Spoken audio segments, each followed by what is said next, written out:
자, 곱하기 1 사용법 그리고 value라는 함수의 사용법 이 두 가지 집중해서 설명을 좀 해볼 거고요. 아무것도 없는 그냥 새 엑셀 파일입니다. 임의로 만들어서 제가 설명을 해볼게요. 가나다-1 아무런 의미 없는 숫자와 문자의 결합이라면 채우기 핸들을 통해서 뒤에 있는 숫자가 일씩 증가하는 모습을 보게 될 거예요. 나는 여기서 write 함수를 써가지고요. 우측에서 숫자를 뜯어낼 거예요.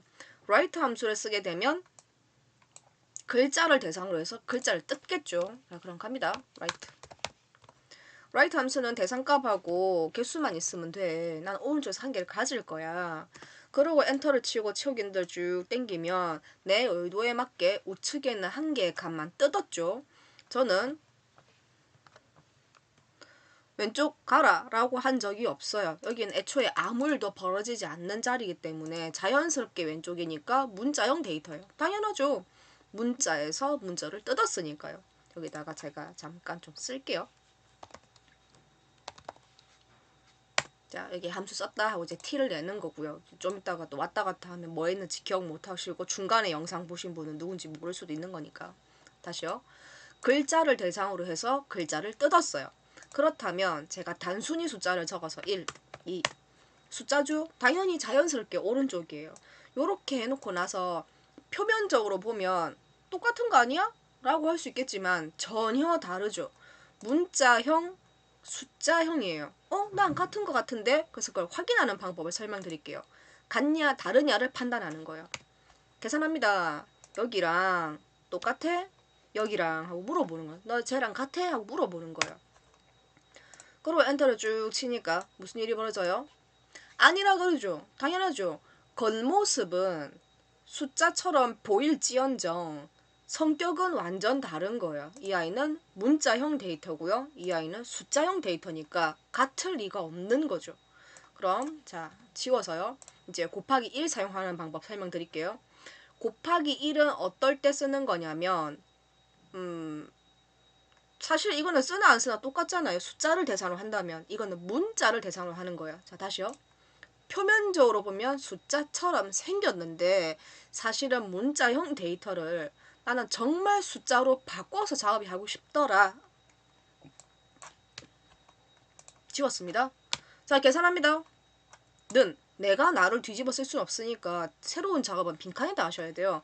곱하기 1 어때요? 저기 과연 계산 될까요?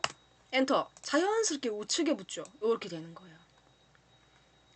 문자형 데이터지만 딱 보면 그냥 숫자같이 생겼는데 일단 정말 숫자였으면 좋겠는 거예요. 그럴 때는 그 문자를 뜯었으나 곱하기 1이라는 아주 간단한 수식만으로도 정말 숫자로 바꿔치기를 해주는 거예요. 자 이거는 사칙연산이죠. 동일한 작업을 value 함수에다 해줄 거예요. value도 해볼게요. 자 value 함수는 인수 텍스트 글자 하나면 된다는 얘기죠. 얘가 하는 일은요. 글자를 숫자로 바꿔주는 거예요. 그래서 글자값 한 개만 안고 있으면 돼요. 보이세요? 쌍따옴표 1이라는 얘기는 문자형 데이터라는 얘기고요. 결과적으로는 숫자 쌍따옴표 떨어졌죠. 이렇게 안고만 있어도 되는 거예요. 이 자리는 곱하기 1로 완성해서 숫자형 데이터를 만들었고요.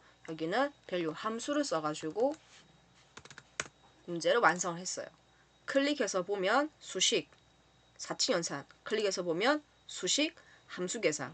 하지만 결과적으로 둘은 똑같아요. 진짜 똑같은지 알고 싶어요? 그럼 이제 물어보면 되는 거예요. 너랑 같냐? 너랑 이렇게 물어보는 거예요. 그럼 맞다 그러죠. 그래서 최근도 쭉 땡기면 같은 거 맞아 하고 이제 알려주는 거예요. 간단한 연산만으로도 문자형 데이터를 숫자로 변환하는 게 가능한데 시험 문제 1급이 됐든 2급이 됐든 또는 실무가 됐든요. 시험 문제에서 뭔가 요구사항이 주어졌는데 함수가 value가 나왔어요. 그러면 반드시 value는 글자를 하나 끌어안고 있어야 됩니다. 그래야만 value가 숫자로 잘 바꿔치기 해줄 건데 아니 지금 나는 문자로 숫자로 바꿔야 돼. 그런데 함수를 뭘 쓰라는 말이 없어. 시험에서는 말 없으면 쓰면 안 되거든요. 하지만 시험에서 아무런 요구사항이 없어도 내 마음대로 쓸 수 있는 건 사칙연산이에요. 더하기 빼기 곱하기 나누기는 문제에서 특별히 이래라 저래라 말이 없어도 여러분이 얼마든지 사용하셔도 됩니다. 그럼 그때 이제 곱하기 1을 쓰는 거예요. 적절하게 유연하게 문제를 해결을 하는 여러 가지 방법이 있는데 실무는 어떻게 해도 내 입맛에 맞는 답만 나올 수 있으면 어떻게 엮어다 써도 괜찮지만 시험은 다르죠. 시험은 요구한 대로 나온 답만 채점해서 맞다라고 판단을 해주니 뭐 어쩔 수가 없는 거예요. 충분히 이해를 해주셨으면 좋겠네요.